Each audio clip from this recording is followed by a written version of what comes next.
1, 2, 3, let's go. Wednesday afternoon, hoping you will tune into our show. It's hosted by Cuz. Welcome back to the Alien Spaceship Talk Show podcast. And in case you're just joining us, you're listening to the Alien Spaceship Talk Show podcast with Emmy, Hikins and Trevor. In Texas with rifles and guns. And long story short, he killed 13 people and he injured another 33 I believe it was. And of course he was shot dead by the police. And it turned out that he actually had left a suicide note. He knew he would be killed by, I suppose, death by cock, they call it. And it said he felt otherwise, he was always normal, he was reasonable, but he was getting possessed by these terrible, irrational thoughts and violent thoughts of what he wanted to do. He didn't know where they were coming from. And within this suicide note, he beseeched that any money that might be left from his estate, if you like, should go towards mental health investigations into what might have happened to him in his brain. Well, sure enough, afterwards, after the court, the inquest, etc., they did look into his brain. They extracted his brain, and they found growing somewhere in the brain there was a small tumor which had not been there very long, but it was increasing in size. So it was quite. It wasn't malignant at all. It was on the go.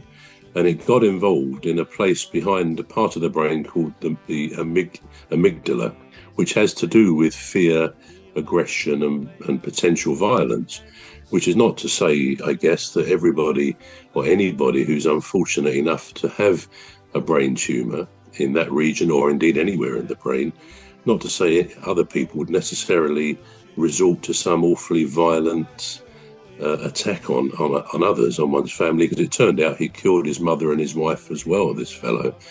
But it was felt, I think, at the end of it all, that it played a significant part in what happened because he had such an ordinary, normal, reasonable, intelligent life. And he got married quite young and he loved his wife. He said in this suicide note, he couldn't have asked for a better wife.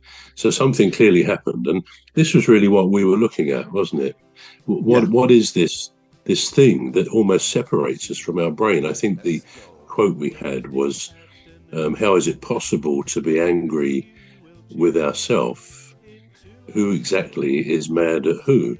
You know, and it begs the question, are our brains one and the same thing as us? Is my brain actually, in other words, called me? Am I my brain? And this is quite a deep question, perhaps more than it might sound on the surface, because our brain is so much more than we could ever comprehend. And we talked about consciousness being actually a very small part of a brain's activity, a brain that is on the go, monitoring and organising and enabling us to do things 24/7, 365, 366 days a year for many, many years. In most people's cases, it's quite phenomenal what it does.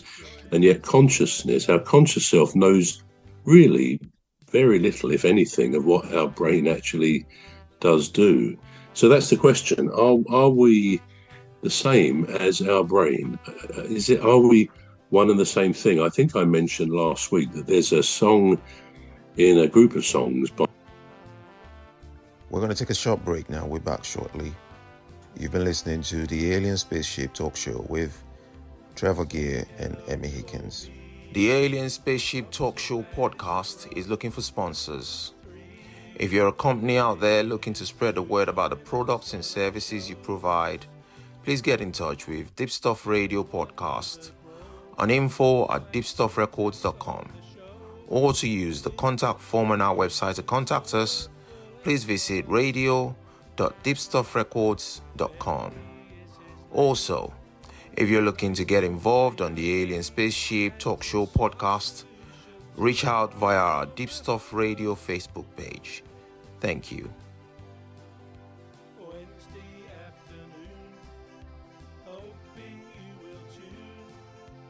into our show. It's hosted by Cuz, the leader of our gang. Will make the show go with a bang and fund the aim of everything Cuz does.